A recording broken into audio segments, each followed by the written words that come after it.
Da sam ja znala da je ovako lijepo u ovom zatvoru. Aj, kako bi ja njih davno pobila. U jednom trenutku ja pričam, govorim, držim onaj papir. Ja pogledam, moja kolegica spava. Meni je samo bilo bitno da pokažem sebi drugima da je moguće nešto napraviti. Hajmo ovu rad kako je Bog rekao. Pozdrav ekipa, dobrodošli u naš novi podcast. Sa nama je danas jedan specijalan gost. Njegovo ime je Sanjel Hadžić. Sanjele, predstavi se našoj publici. Vrlo rado, prije svega da se zahvalim na pozivu tebi, tvojoj ekipi, super ste, divni ste, samo tako nastavite. Evo kako si rekao, moje ime i prezime, kad me pitao odakle si, ja sam iz cijelog svijeta. Rođen u Velikoj Kladuši, malo svog života proveo u Bosanskom Petrovcu, završio školovanje u Francuskoj, studirao u Mostaru i otad poslije završetka fakulteta u Sarajevu. I dan. Znači, sve općenito jedan interesantan put kojim si išao malo vamo, malo tamo. Ti si danas marketinški stručnjak, imaš svoju agenciju, ali si završio fakultet bosanskog jezika i književnosti, što je malo čudna povezanost nekako. Ne bi sad neko, kad bi te pitao šta je završio, ne bi nikad pretpostavio da se baviš danas marketingom. Kako si dospio do marketinga? Pa ima jedna floskula, kaže, čudni su životni putevi, tako su kod mene nekako bili čudni, ali sve sa ciljem sam radio u životu. Pa ja smatram da još nisam došao do onog pravog, iako kažu da dosta sam toga i uspio. Naime, ja sam odvijek htio biti novinar. No, međutim, stjecajem tih dana, okolnosti, godina mog fakulteta nije baš svuda bilo da se studira žurnalistika i nije bilo. Jedino nešto približno šta da uradim, to je bio bosanski jezik i književnost, hajde rekao, ako barem to završim, da budem barem pismeni novinar. I to se je desilo, budem primljen u Mostaru i već 5. dan odlučim da ću pokušati svoj put da gradim, odnosno karijeru, jer uvijek sam bio nekako malo ambiciozan, volio sam da radim, nisam htio da sjedim. I dobro sjećam nekog kastofona koji sam tad bio u tom stanu i bilo neko onako fino radio stanica, sviđala mi se muzika, no međutim, brate mili, kad je krenuo spike sad pričaju, hem zavijaju, hem ajke, hem ovaki, hem naki. Kontam, imam ja poprilično lijepu dikciju, smatram da imam lijepu boju glasa, nikad se nisam testirao, mogu ja njima pokucati na vrata i tako sam kako tad, tako i danas, moje ljubav je zaista novinarstvo. Da možda iskratim malo priču, uglavnom do kraja fakulteta sam radio tu kao speaker, pa kao novinar, pa kao urednik programa, pa onda kao urednik radija. Nekako sam uspio da se pronađem u tome svemu, da vidim šta volim, šta ne volim, da se opredijelim gdje ću dalje da radim. Prije mog diplomiranja, jel? Ja sam došao nekako po tom starom slijem, to je bilo 4 godine. Situacija se desila da sam vodio neki program zajedno sa partnericom tada u poslu i vidjeli su me sa Haja televizije gdje su pitali ko sam, šta sam, kako sam i tako dalje. Ja sam se predstavio i rekao su, ako kad budeš htio, dođi kod nas. Tako da sam ja poslije svog diplomskog rada otišao u Sarajevo, tako sam se i preselio. Počeo raditi na Hayatu, prvo kao voditelj jutarnjih programa, pa kao urednik, pa sam onda imao te neke svoje emisije. Poslije toga sam zaista zavolio kameru, biti ispred kamere. No, međutim, morate znati kad neko se snima dugo vremena, niz godina, se to malo i dosadi i onda pokušaš nešto malo da uđeš iza kamere, da vidiš kako se to radi, šta se radi, da li ima nešto, jer meni uvijek bilo to malo što radim. Nakon možda 5 ili 6 godina prvi put se upoznajem zbog neke emisije koju sam radio sa pojmom marketinga. I mene to zainteresuje, pogotovo kao odnos s javnošću, pa PR, pa marketing. I onda meni to onako malo zaintrigira u meni tu neku moju želju da vidim i da opipam i taj dio poslovnog svijeta. Napravim jedan prilog sa jednom PR, koja moj prilog, nas gleda Zeneida Larija. Napravim s njom prilog i toliko smo to nešto dobro uradili, tu priču, da ona bila zainteresirana da meni pokaže šta je to marketing. Nakon poslije 2 sata kafe, ona je meni ponudila posao u agenciji. Meni je to bilo onako malo interesantno, ali ja kažem, meni je ovo super, jer ja to ne znam. Kaže ona, ti sve znaš, ali nisi svjestan toga. Marketing je vrlo, odnosno PR i odnosi s javnošću su vrlo bitni novinarstvu. Hajde kon tamo, vjerovatno je treba samo neko, pa ja je dobro došao, možda je bio interesantan. No, međutim, boga mi, poslije mog razmišljanja, nije to trajalo puno 5 dana, ja se odlučim da prihvatim taj poziv za posao i tad napustim televiziju Hayat. Odem kod nje i kažem, ok, šta sad? Kaže ona, sve što ja znam, ja ću te naučiti. Naravno, ja joj se mnogo zahvaljujem danas, to je zaista osoba koja je mene dosta toga naučila, no međutim, mi moramo znati da je oni koji znaju, koji rade u marketingu, marketing je veoma živa materija. Stalno se mijenja. Stalno se uvijek nešto mijenja, morate znati trendove, morate znati šta je televizija, morate znati šta je radio, morate znati šta je prodaja, morate znati šta je jednostavno svaki aspekt tog nekog, iako bježimo od ekonomije, sve je to također tu povezano. I onda sam, poslije ja shvatio, ok, da li ja sad moram da studiram marketing, i onda saznajemo od nje da ona završila političke nauke i kaže, ne moraš. Ni ja nisam to završila, pa kako nisi završila, jedan si od najjačih u svom polju. I onda meni kaže, ja imam jednu ideju. Hajde ti da prođeš, otprilike pola godine to traje specijalizacija, ja ću tebe poslati tu i tu, ima u Briselu ta škola, ima ovo, ima ono. Ja rekao, pa to nije loša ideja. Tako da ja to prođem i tad shvatim zapravo srž marketinga, naučim i ono što me možda nije ni ona naučila. I tad nekako krenem. Dakle, radio sam možda u toj agenciji nekih 2,5 godine, no međutim, moji su toliki porivi bili, želio sam da više znam, znanje mi se otvorilo ta lepeza svega toga što sam htio da postignem u životu, da mi je nekako došao onda trenutak da možda sam krenem dalje. Bio sam, eto, ne znam koliko sam imao godina, možda nekih 26, 7, ne znam, ali sam shvatio da ja stvarno moram ići dalje u svemu tome. I te godine odlučim se da zajedno sa tadašnjom partnercom poslu koju smo se zaista poznavali, jer svijet je marketinga nešto gdje se vi poznajete sa drugim ljudima, mijenjate, zaista je to jedan lijep svijet, jezde onako malo mukotrpan, uvijek hodate onako po mačevima, ali sve to nešto slatko. Dakle, to ono, ako uđete u marketing, morate znati šta vas čeka. Nije sve med i mlijeko, nije to lijepo kako izgleda. Dobro, kao svemu surov je svijet. Vrlo, vrlo surov svijet, jer jednostavno, ako želite da radite jednog klijenta, morate se dokazati da ste za njega dobri, no međutim, vas će poslije mrziti pola svijeta zato što je on vas izabrao. To je ta neka sueta proradi. Advokati. Pa, u principu manje više da. Tako da, eto, to je odgovor na moje prvo pitanje, kako ovo, zašto marketing, jednostavno se ispostavilo se da ja volim i da se u tome pronalazim, ali ja se, hajde kažem, televizije, novinarstva, mislim da se danas nisam odrekao. Spomenuo si radio na Hayatu. Ima li neke anegdota, šta si konkretno vodio, kakve emisije? Ima svega. Nekad bi bolje. Ima svega. Hayat je zaista moja prva ljubav poslovna, ja sam strastao s tom televizijom. Ja sam prvi dan došao na Hayat, rekli su mi, ok, sa torbama sam bukvalno došao. Rekli su mi tamo, ostav torbe, idi tamo odmah pred kameru. Rekao, koju kameru? Ja stao tamo, kaže, nije to kamera, brate, sjedi ovdje. Vidiš gdje svi sjede. Rekao, tu sjedi, stvarno, rekao. Da, kaže, hajde, kaže, nešto reci. Rekao, slušajte, rekao, ja mogu pričati onako kako sam pričao pred radiju. Kaže, super, zamisli, radio ti je televizija bez slike. Televizija ti je radio sa slikom i sa tonom. I tad sam ja, dobro se sjećam, Nova dimenzija.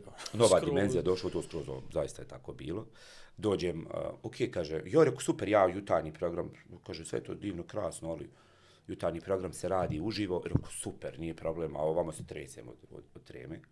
Rekao, super, odlično, rekao, mogu ja sve to reći. Rekao, koliko se to radi? Pa kaže, 2,5 sata živog programa. O, majko draga. Pa kad je rekao, moramo ustati. Pa kaže, auto će doći po tebe u 4:30. U 4:30? Rekao, dobro. Uglavnom, auto je došlo po mene u 4:30 i ja sam već, nisam znao kako da se postavim. Ja sam se već spremio, sve sam ja to odradio, naučio svoj tekst napamet, vamo tamo. I došao prvi dan i, no, međutim, desilo se to da moja kolegica koja je došla, malo je bila iskusnija od mene, došla je tipa par mjeseci prije, jer ja sam 2 godine radio kao jedini muški voditelj, bukvalno tu u zabavnom dijelu programa. I imali smo anegdotu tako da nikad to neću zaboraviti, dakle, mislim da je bio moj 3. dan. Kolegica je malo dernečila prije i sad ona je došla tu. Ona će znati koja ja stvarno želim da imenujem, ali mi sjedelje volimo i poštujemo, on je također radiš na televiziji. Ja onako, koliko sam iskusan, koliko sam neiskusan, treba mi njena pomoć da vidim kako se pronaći, kako pogledati, da li mlatarati s rukama, da li namlatarati. Ja sam neko koji ima živa mira, na mjestu uvijek nešto moram da uradim, no međutim televizija neko ko traži tu mirnoću, smiraj i da ljude uvede u temu koju pričate. Ja sam to sve znao. No međutim, sjedam ja, kad ćemo divna draga kolegica, u jednom trenutku ja pričam, govorim, držim onaj papir, ja pogledam, moja kolegica spava. Sad kamera je u mene, ja sam završio što treba, sad treba ona. I sad meni producent govori, dakle, na bubicu, kaže, Stanile, nastavi pričati. I rekao, što da pričam? Kaže, Stanile, ne odgovara, ti si uživo programu. Aha, rekao, dobro.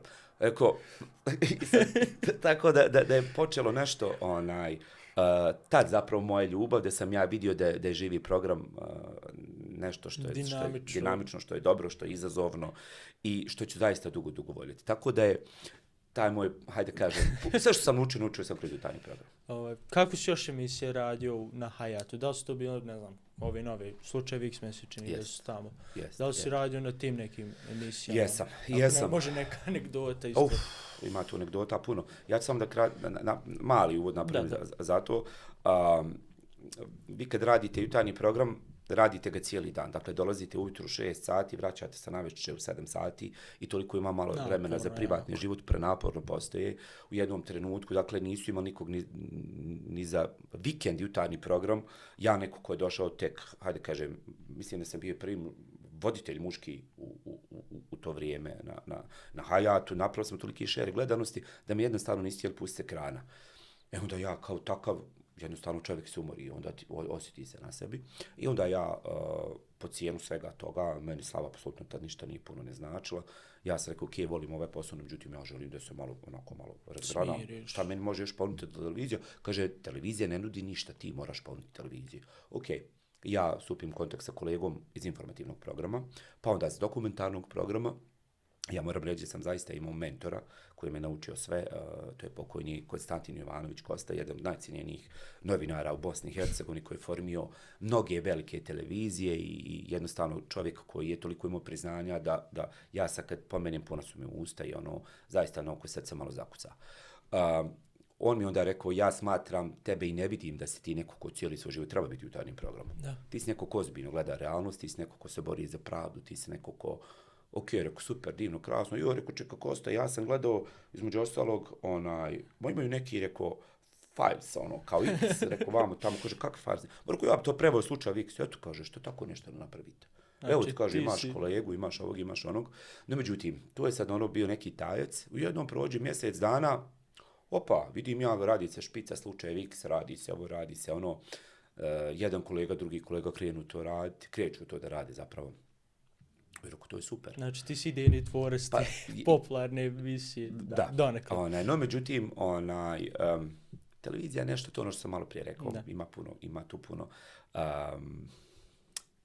također žive materije, zato je to sve povezano, a između ostalog tu je ta neka kolegijalnost koja jednostavno crpi i želi da crpi dosta inspiracije. Nije tu stvar krađe ideja, nije tu stvar ničega, već to je jednostavno nešto što u tom trenutku se desi i onda vi se s tim ili složite ili ne složite. I onda sam ja neko koji je pustio da se to radi i onda ponovo nekako ušao u taj projekat sa srcem i tad kreću sve anegdote. Meni je kroz slučaj X, svi znamo šta ta emisija priča, dakle to je emisija koja je jednostavno prikazivala realnost čovjekove zbilje iza nekog, hajde kažem, večernjeg, jutarnjeg, iza svijeta koji mi ne vidimo.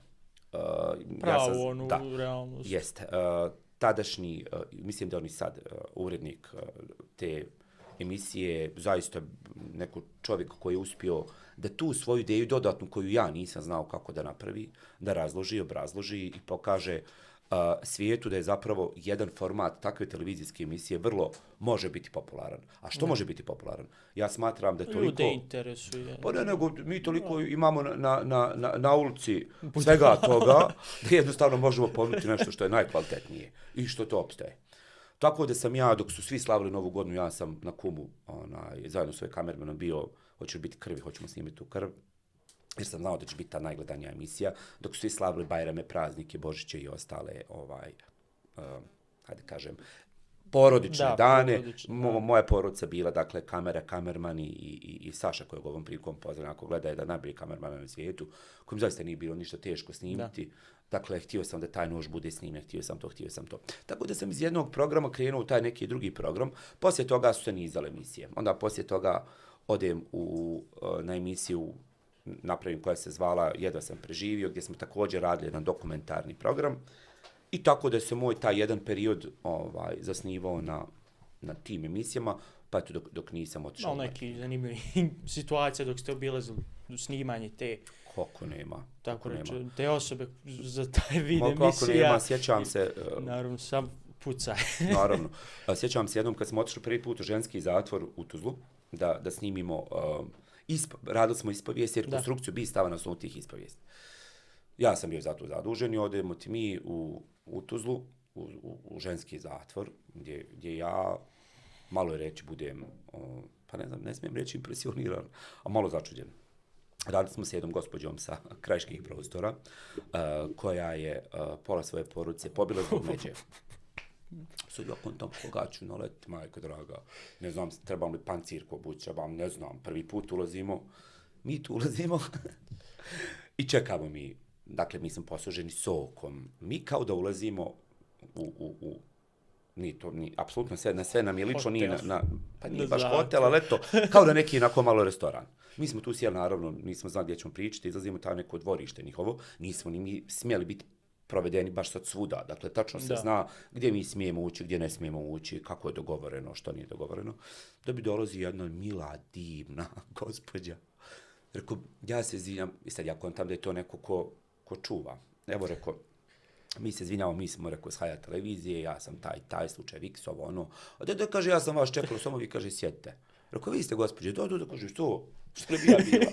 Rekao, dobro. I još sam mi pričamo, dakle, to je, ja vama ne mogu, mislim, toliko sad to zvuči kontradiktorno, ali ja vjerujem da oni koji će prepoznati tu emisiju, ta emisija naravno emitirana jedno par puta, mnogo puta jer je bila pravo gledana. Uglavnom, u jednom trenutku meni žena govori, kaže, da sam ja znala da je ovako lijepo u ovom zatvoru. Aj, kako bi ja nju davno pobila. Mislim, ja toliko imam anegdota da pričam svaki dan o tim nekim stvarima, ali eto, lijepo je čovjeku se sjetiti svega toga no, međutim, i to malo te anegdote i taj rad i taj posao zna i to malo nekad umalo. Danas u svijetu marketinga. Evo, mislim, spomenuli smo mi marketing kroz podcast, ali možeš li nam malo šire o njemu? Kako je raditi sa tim ljudima, sa tim klijentima, kakvi su to klijenti, čime se bave, da li je teško naći klijente danas marketingu? Pa, sad je ona dramska pauza. Marketing je ili možete ili ne možete. Da. Ili znate ili ne znate, ili umijete, odnosno ne umijete. Ne može čovjek reći sam sebi, ja ću biti marketar, odnosno radit ću marketingu, da sjedi i da zamišlja kako radi marketing. Ne. To je nešto ko kad zidate kuću, do vas je. Koliko radite, koliko ste brzi, koliko kvalitetno radite, vi ćete na kraju i kvalitetan rezultat imati. Koliko želite da napravite sad zgradu. Dakle, zna se šta treba da uradi. Da. Od kvalitetnog temelja do kvalitetnih izvođača, nije to nimalo jednostavan posao. Puno je teže nego mediji, puno je teže nego doći na televiziju. Vi kad dođete u jedan program, zna se, dakle, šta to uradite, to vidite kući, umorni ste, ali ćete zasebati ponovo sutra ustati. Marketing je nešto radite 24 sata dnevno. Nema radnog vremena, nema... Iako svi mi mislimo da radi se 8 sati, apsolutno se ne radi 8 sati. Nekad radite sat vremena samo dnevno, nekad radite, 16-17 sati dnevno. Jednostavno od zavisnosti od projekta. Jer marketing je nešto što postoji onoliko koliko postoji i u svijetu posao. Marketing je zaista, ja to nisam studirao, no međutim, vrlo mogu definiciju reći da je marketing zapravo... Marketing je nešto što postoji kako je svijeta. Da. Ukoliko, dakle, nisi viđen, dakle, ti ne postojiš. Jednostavno, kratko. Uvijek je trebalo nešto plasirati nekome. Bravo. Sad, s tim što se marketing dijeli na posebne grane, ja neko ko ima marketinšku agenciju. Marketing je samo pojam toga svega što se radi. Ja u agenciji radim i dio marketinga, i dio odnosa s javnošću, i video produkciju, i fotoprodukciju, i web dizajn, i sve nešto što može pokriti jednom klijentu posao da bude uspješan. Mi ćemo biti uspješni onoliko koliko klijent bude zadovoljan, a bit će zadovoljan koliko njemu krene posao. Je li tako? Mi smo neko ko zaista, eto, od 2014. bilježi posebne uspjehe, najveće projekte u Bosni, ima zaista velike klijente i neko ko radi kao tiha voda. Puno se ne reklamiramo jer nema potrebe za tim. Da, kad već imate... Imamo bosansko-hercegovačko tržište otprilike, tendencije jesu svakako da idemo malo i na zapad, pa ćemo da vidimo.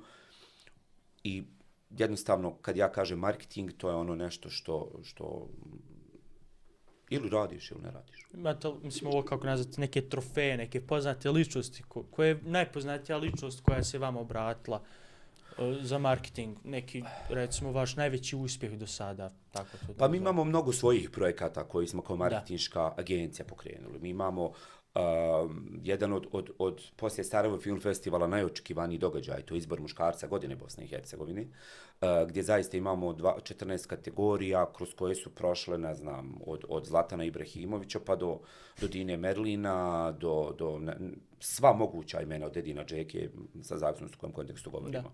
Također smo neko ko je oformio prvi i najveći i najskuplji magazin u Bosni i Hercegovini kao SNL magazin. To je također naš projekat gdje smo bukvalno svaku moguću zvijezdu uzeli u obzir. Dakle, i ona čak koja je bilo po ovoju, mi smo i pravili zvijezde. Također smo neko ko je radio PR, odnosno s javnošću poznatim ličnostima. Pa tu je Džumhur, tu je Kaliopi, tu je Željko Joksimović, pa Jelena Tomašević, pa tu su ljudi iz javnog života koji su se nam obratili vezano za pomoć, gdje smo uspješno plasirali te neke stvari.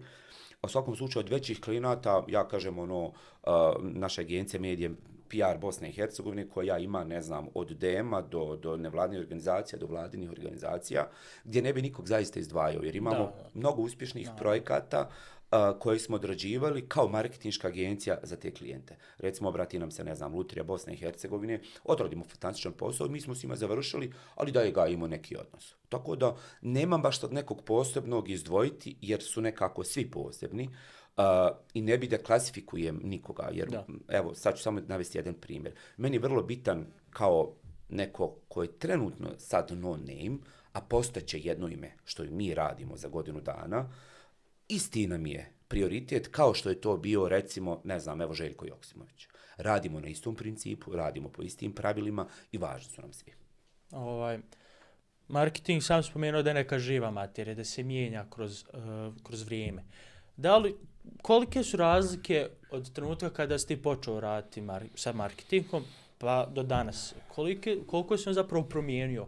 S obzirom da su danas je da dolaze i društvene mreže danas jako popularne i da su oni značajno, pretpostavljam, uticali na marketing.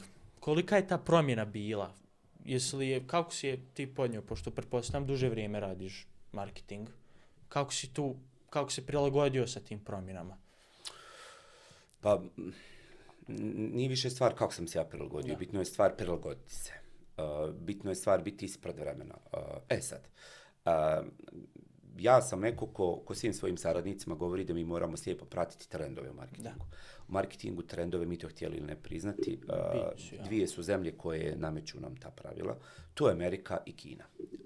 Dakle, to su dvije različite zemlje koje jednostavno strujaju da li ovako, da li onako. I nama u Evropskoj uniji, mi to htjeli priznati ili ne, nije svuda isti marketing. Ja sam imao priliku da držim predavanje u Njemačkoj, ja, jedan iz Bosne i Hercegovine, ovako male minijaturne u jednom gradu koji ima više stanovnika nego cijela država, meni kaže kako nemoguće da to tako, vi već radite, mi apsolutno o tome ne znamo. Hoću samo reći da je trendovi su nešto što brzo rastu, brzo se mijenjaju i sad stvar percepcije hoće li biti primljeni ili ne. Kad su u pitanju konkretno društveni mediji, oni su naravno nekako vežu s gradacijom online pojave, dakle interneta. Prvo je to krenuo, ne znam, Facebook, pa onda krenuo je, ne znam, Instagram, pa poslije Instagram odjednom neka treća društvena mreža, pa ono, dok danas mi smo došli do TikToka gdje naši klijenti jednostavno mi ubjeđujemo u to da je TikTok nešto što može prodati vrlo dobro. Koja je kod nas ovako najpopularniji mediji za promociju, mislim, što se tiče ti Instagram. društvenih mreža? Instagram je ubjedljivo još uvijek vodi, Facebook je, sad, mi imamo tu gdje raščlanujemo, imamo targete ljudi, odnosno dobnu skupinu gdje imamo generacijski taj neki jaz koji se vrlo brzo mijenja, rastu, odrastaju, pa sad shvataju ozbiljno ili neozbiljno. Imamo Facebook, Instagram, bez kojih se ne može, u Bosni i Hercegovini, nikako se ne može, dok imamo, ja bih rekao, tvoje generacije koje slijepo vjeruju TikToku. Sad, mi to pokušavamo uvijek da društvena mreža YouTube, da se ne lažemo, i sve je to sad povezano. Evo, mi imamo jedan projekat za jednu televiziju koju radimo, koji je vrlo ozbiljan, vrlo sličnog je karaktera ovog što vi radite. Jedan je trenutno možda od najpopularnijih podcasta u Bosni i Hercegovini. Jeste, dakle, radi se o kanalu, dakle, Oslobođena sa mojom kolegicom Brankicom, gdje mi bukvalno radimo samo marketing i uspijevamo upravo iz razloga što pokrivamo sve mreže. Želimo da ne pravimo tu generacijski jaz, dakle ne razlikujemo. Nismo uveli TikTok jer smo vidjeli da je nešto što je Instagram, Facebook, odnosno YouTube, prva stvar što u Bosni i Hercegovini bude viđeno. Šta to znači? Mi svi vjerujemo još uvijek u tražilice. Sve naše generacije, tvoje generacije mojih roditelja, prvo će ukucati na internet, da nešto nađe, znamo što prvo izbaci u slike, video, pa tek onda Google izbacuje svoje. Danas na TikToku, na Instagram Reelovima i to izbaciti samo, ne moraš pretraživati. Baš to. Tako da meni je drago da nešto postoji, jer u jednom trenutku čovjek više nema ideja.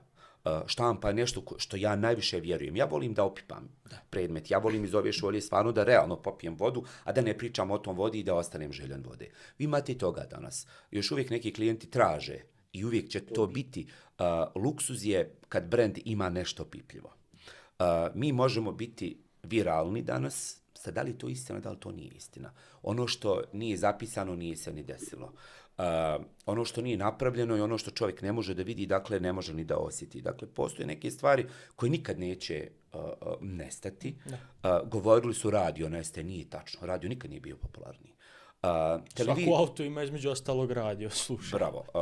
Govorili su kao eto televizija umire, nije tačno. Dakle, televizija naravno da ne umire. Mi svi budemo od nametnutih, hajde kažem, programa, kanala, možda malo nezadovoljni, ali se uvijek njima vraćamo jer njima vjerujemo. To su ljudi gdje mi jedino možemo u tom trenutku saznati relativno relevantne informacije koje trenutno sad kolaju. Znači, povjerenje je jako bitno. Vrlo u ovome svemu. Tako da, apsolutno nije nikakav, hajde kažem, to su prosto nalaži, da li smo se snažili, da se nismo snažili, to više nije upitno. Ja se nadam da će još nešto novo doći, gdje ćemo mi dalje moći još svoju lapezu proizvoda dati. Spomenuo da ste imali magazin. Kako je to funkcionisalo? Kako je to imati magazin u Bosni i Hercegovini? Vrlo teško. Koji baš taj način neki promocije, taj način medija. Magazin, baš ja nisam primijetio da je nešto popularno kod nas, pošto uglavnom kod nas novine, te koje se prodaju u tom papiru, tako nekako. Da. Imali smo magazin je bio čisto moja želja, moja volja, ideja da napravim nešto za sebe. Mi je to stvarno bilo uspješno. To je bio SNL magazin koji je prema matrici GQ svjetskog magazina gdje sam ja to kupio. Radili smo bukvalno neke muške priče, ali ženske strane. Gdje smo htjeli da budemo najskuplji, ali smo davali, 500 stranica sa vrlo kvalitetnom štampom, u velikim tiražima. Bili smo prodavani sve do trenutka kad je kobna korona došla i jednostavno marketari su se povukli jer više nisu smjeli ulagati u nešto što nisu znali da li će opstati. U tom trenutku mi smo od 17. čini se do 20. Koliko je to bilo. Svako 3 mjeseca izlazili, zaista smo fenomenalno radili. Izbor muškarca godine tako je nastao jer smo htjeli nekako da promovišemo magazin, da ne bude obična promocija. Pa smo sjetili što ne bi bio SNL da bira muškarce. I onda smo razvojili na kraju tada projekte, ispostavilo se jedan drugi imaju taj neki smisao koji je bio dobar. Ja se nadam da će nekad ponovo magazin zaživjeti, no međutim, mi imamo sad trenutnu situaciju da od ja mislim 9 ili 10 magazina u Bosni i Hercegovini sad samo opstaju 2 magazina. Ne znam iskreno ni kako oni opstaju. Drago mi je što kolege i dalje vjeruju u to, ja ih podržavam svaki put. Kupim taj magazin sa ciljem da i oni znaju da stvarno ima neki ljudi koji će pa gdje god se nekad nalazimo, nemamo mrežu ili nemamo na ovom telefonu, pa nešto malo i da prolistamo. Kako je ta korona, spomenuo s koronu kod tog magazina, kako je korona utjecala i na marketinšku stranu kojom se ti baviš, online marketing? Kako je utjecala? Da li ste vi imali značajan skok u tome ili je to bio neki pad? Ja mislim da nema grane koja nije osjetila pad. Da nema grane u ekonomiji odnosno na tržištu koja nije osjetila pad. Od ne znam, mislim, Bože me prosti, jedino su doktori imali posla. Pandemija je zaista napravila haos cijeli u cijelom svijetu, svjesni smo toga, pa tako ko smo mi da kod nas to ne napravi. Ljudi se jednostavno boje. Ja sjećam kad je proglašena pandemija, dakle, ja sam špric ovako 2 puta, kad se neko približi, bježi od mene, ko si, šta si, kako se zoveš, tipa, iako je prvi moj bližnji. Tako da jednostavno ljudi su bili prepali u Bosni i Hercegovini, naglo je, nama je za 10 dana bukvalno sve jedan klijent otkazao. Sve jedan. Imao sam 23 klijenta. Bukvalno se jedan klijent otkazao. I ja sam se tad našao u situaciji kao direktor agencije. Šta da uradim?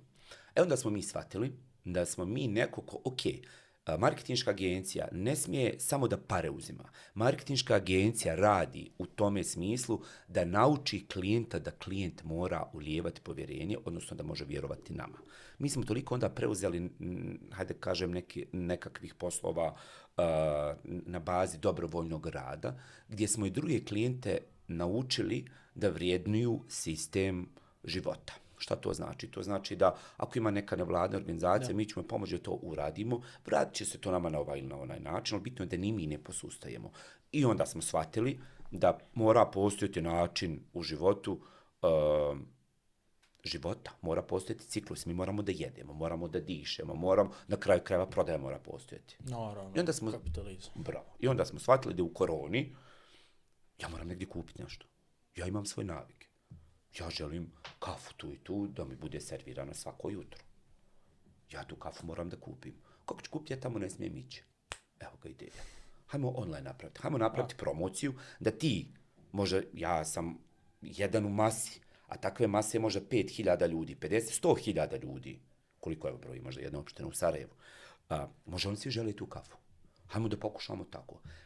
I onda smo mi shvatili da malo pomalo smo neke klijente obišli, rekli, pokazali i onda smo se ponovo počeli vraćati jer iskreno svi smo mi shvatili da ćemo mi da živimo do kraja života u takvom svijetu.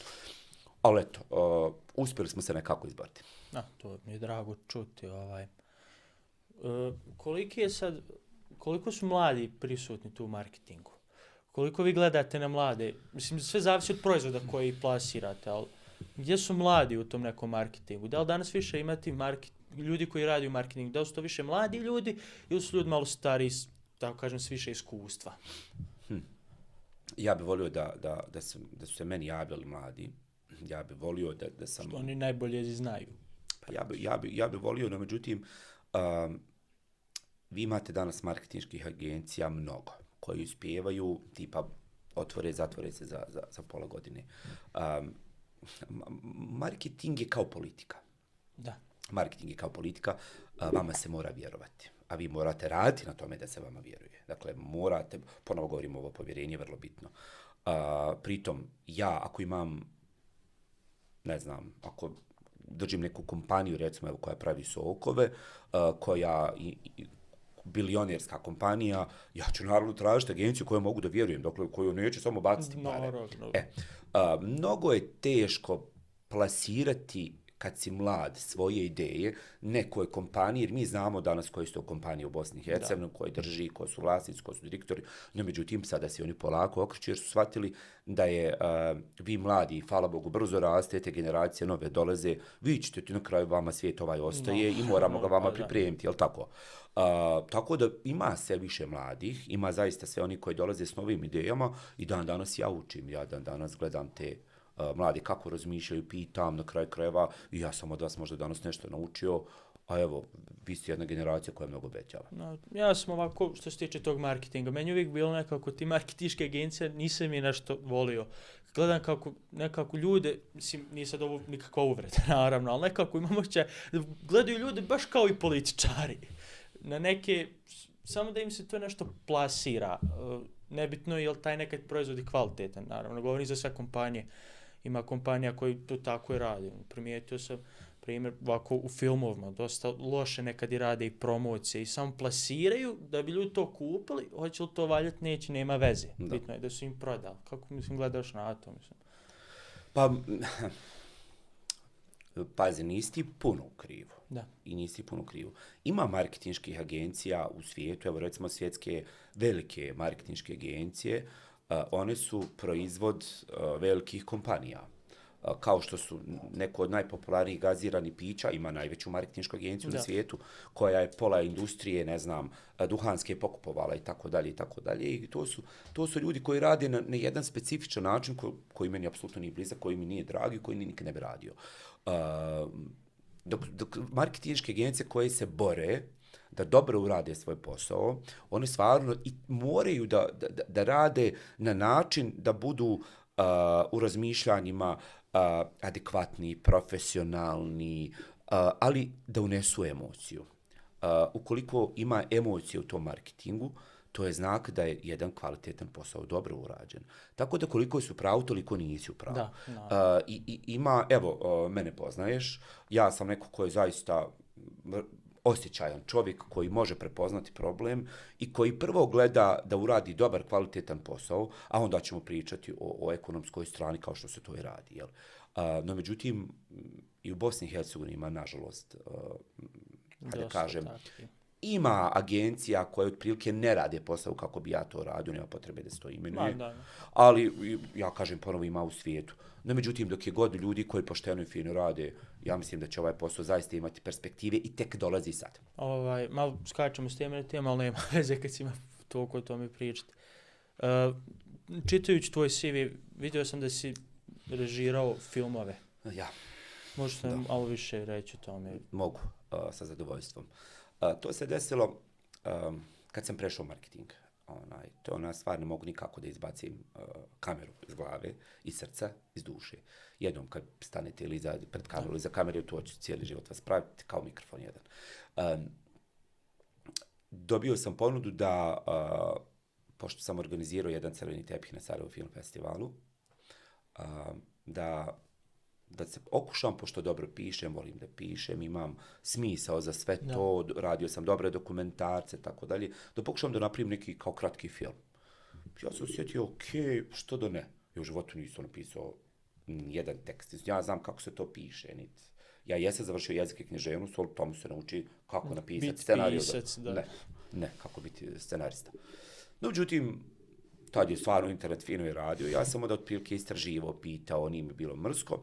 Ja se sjetim jedne priče da uradim, okupim ekipu, pronađem nam sredstva i napravimo jedan kratki film do 15 minuta koji se zvao Čuješ li tišinu, gdje u glavnoj ulozi je bio jedan gluhonijem dječak, gdje sam ja uspio pokazati pričom da nema veze ako si gluhonijem, možeš da uspiješ u životu.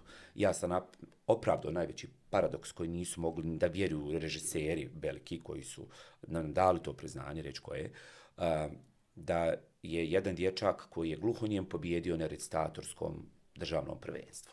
I to su bile suze, to su bile ovacije kad je film prikazan i meni je samo bilo bitno da pokažem sebi drugima da je moguće nešto napraviti. No, međutim, poslije 3 dana mi smo dobili depešu, odnosno e-mail gdje je naš film proglašen za najbolji kratki film te godine na Sarajevo Film Festivalu. Ja dobivam odmah 3 dana poslije drugi e-mail za ponudu da uradim prvu tinejdžersku seriju za BH televiziju, gdje su obezbeđena sva sredstva, samo je potrebna moja podrška kao producenta. O Bože, tek scenarista, sad producent, šta mi je to? Uglavnom, tad sam ja onda otišao mjesec dana istraživao šta bi bio moj posao, šta da uradim, kako da napišem projekat, a nesvjesno sam vidio da sam ja kroz ovaj kratki film zapravo bio i producent, i scenarista, i režiser, i producent, jer sam bukvalno sve pazio, radio, posmatrao, odlučivao, montirao, zajedno s montažerom, govorio koji je kadar, sve. I ja pristanem na to i mjeseci po dana, svaki dan, bez dana slobodnog, mi smo snimali, radili, dan danas ukucajte bez rizika na YouTube, sve jedna epizoda je dostupna, uradim prvu tinejdžersku seriju sa 12 glumaca, gdje sam imao 190 ljudi na setu. gdje sam smršao za mjesec dana, čini mi se, skoro 20 kila. To je Spalo samo po 4 sata, ali se ne kajem ni dana. Tako da to mi je bio dodatna motivacija da mogu da imam jednu marketinšku agenciju, jer sam prošao, dakle, bukvalno su me bacili u vatru, ja sam izašao kod Feniks iz te vatre i napravio odličan projekt, zato sad i radimo i reklame visokotiražne kroz agenciju. Sve je moguće u kraju. Sve je moguće, bitno je samo da volite taj posao i da radite i da nešto naučite. S obzirom da imaš jako puno iskustva u svemu tome, šta bi preporučio nekome mlađem koji želi da se bavi marketingom? Šta bi mu preporučio ti konkretno kao jedan čovjek koji vodi vrlo uspješnu agenciju? Na što bi ga ti upozorio? Čega da se pazi i ka čemu da ide?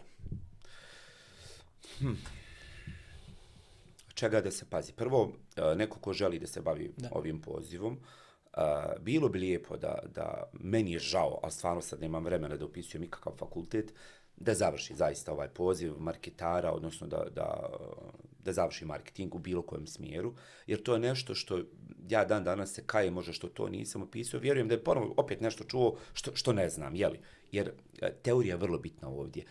Kad ti neko ko predaje taj zanat kaže u šta da se usmjeri, šta je sve marketing, jer to je psihologija zapravo čovjeka, mora, vrlo bitno ovdje. Puno je toga umješano tu. Bilo bi dobro, dakle, da to postoji. Onaj ko želi, dakle, mislim da je škola vrlo bitna, znanje koje treba da uči, dakle, volontiranje, stažiranje, sve će vam se isplatiti. Ja sam to radio. Dakle, meni se evo isplatilo. Vi ne znate kako u jednom trenutku vi možete postati vrlo cijenjeni i tokom tog volontiranja. Šta danas znači volontirati u marketingu? Reći neku ideju i ta ideja može postati presudna jedna marketinška agencija da toliko se razvije da od nje postaju 3, jel?